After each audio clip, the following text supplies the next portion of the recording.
Hey guys, Sable Victory Emerald Ambassador here, and I'm going to chat with you today about how we are not putting our body into starvation mode with intermittent fasting.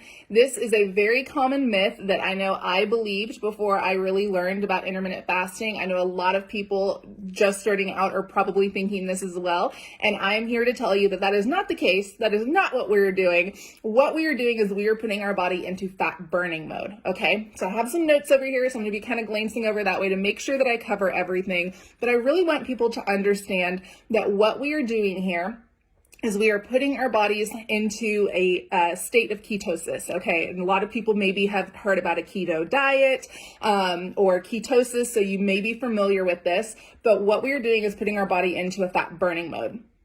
It's not starvation, okay? So why would our bodies store energy as fat if it planned to burn protein instead? Think about that. It doesn't, all right?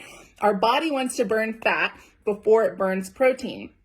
Think if you were stranded out in the mountains and in a snowstorm, you're going to need to get out of that situation. You're going to need your muscles to move to get you somewhere safe and warm, okay? Your body's not going to burn that muscle tissue. It is going to burn the fat, okay? So if you're stranded somewhere and it's been a day or two, you haven't had any food, anything like that, your body isn't going to say, all right, let's burn those muscles so you stay stranded out here. Your body's going to say, hey, let's burn that fat so you can get moving and get somewhere that is, safe, okay? Safe and warm. So this actually only happens, the burning of muscle only happens when you're at about 4% body fat, all right? Let's think about that for a minute. 4% body fat is very, very low, especially for women. Women tend to carry more body fat than men because women are childbearing and they need that extra body fat, all right? So I can almost certainly say that none of us here in this group have 4% or less body fat, okay? If we did, we'd already be in trouble. So our body is going to be burning fat, not burning muscle, all right? So we are not putting our body into starvation mode. The other thing that I want to cover is daily caloric restrictions, all right? We're not asking you to cut calories, to count calories, any crazy diets, anything like that. You don't need to do this. You are simply maybe even eating the same foods, making healthy decisions, but eating the same foods, you're just doing it in a smaller window. So we are starting with the 16-8. 16 hours of fasting, 8 hours of eating. So your calories need to be consumed in that 8-hour window, okay? So again, healthy choices. Holidays are around the corner, so we know that we're going to want to indulge a little bit, and that is perfectly okay. You don't have to look at the dessert table and say, well, I'm doing this intermittent fasting thing, can't do it, You can still indulge. It's just to make sure that you're eating in your window. Make healthy decisions. Don't indulge every single day, but make healthy decisions and still allow your body to enjoy those sweets and those treats that we all like, okay? And I bet one thing that you will notice with intermittent fasting is you probably won't want to eat as much. Maybe you'll put a smaller slice of pie on your plate and, maybe just one slice of pie instead of going back for seconds or thirds, okay?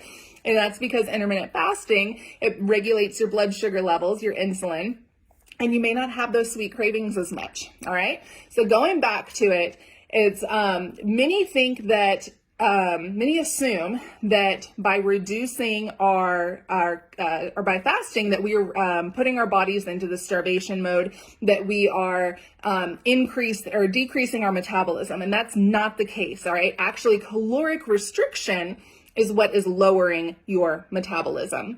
And this was shown in a study, participants of The Biggest Loser, they looked at them and how they were restricting their calories, and they actually noticed that their metabolism was reduced because of that calorie restriction.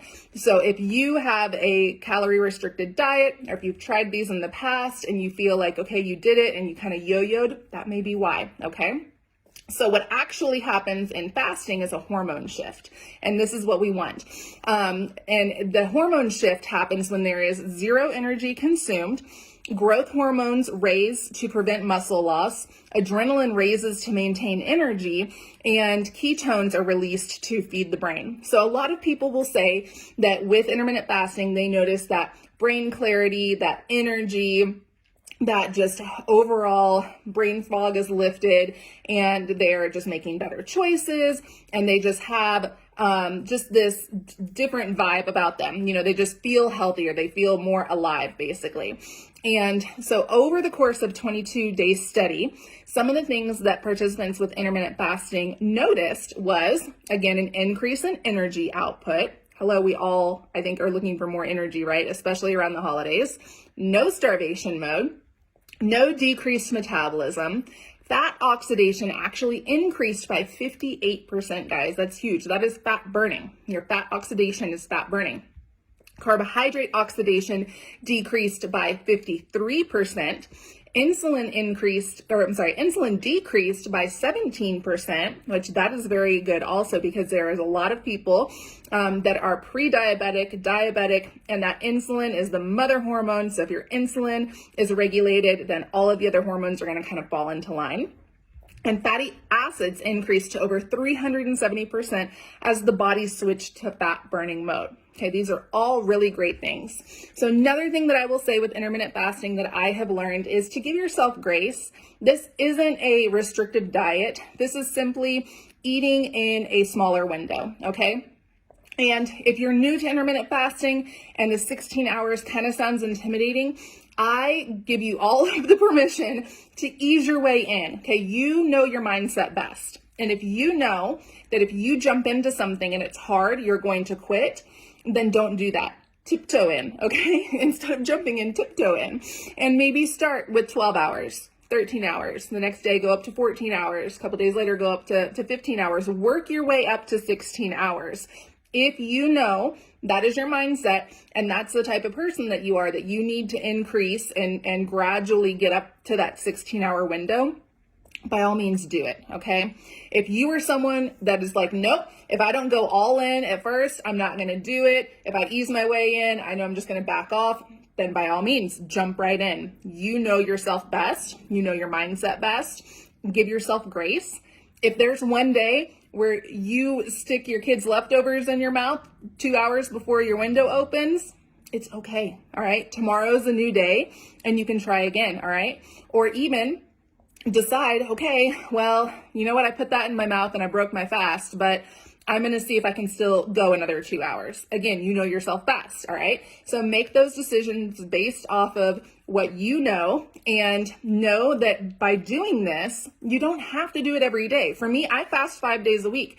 Weekends, they're a free-for-all, okay? Like, I wake up and I went to eat breakfast with my family.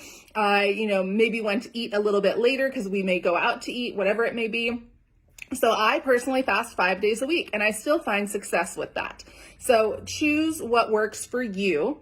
Again, if you're someone who's like, okay, I have to do it every single day, or I'm not going to stick to it. If I don't do it on the weekends, then it's going to be harder for me to start back up on Monday. Then by all means, follow what works for you, okay? If you have a day where you fall off and you break your fast a little bit earlier, it's okay, all right? It's not something that you have to do. You don't have to put yourself in this box, okay? There is freedom with intermittent fasting, and we will have someone chat on that a little bit more later for you guys. But that's basically all I have for you. You're not starving yourself, I promise. I doubt that anybody here is at 4% body fat, so we don't have to worry about that. You guys have a great day, and I cannot wait for this challenge to start and for you guys to feel and see these benefits that intermittent fasting can hold for you.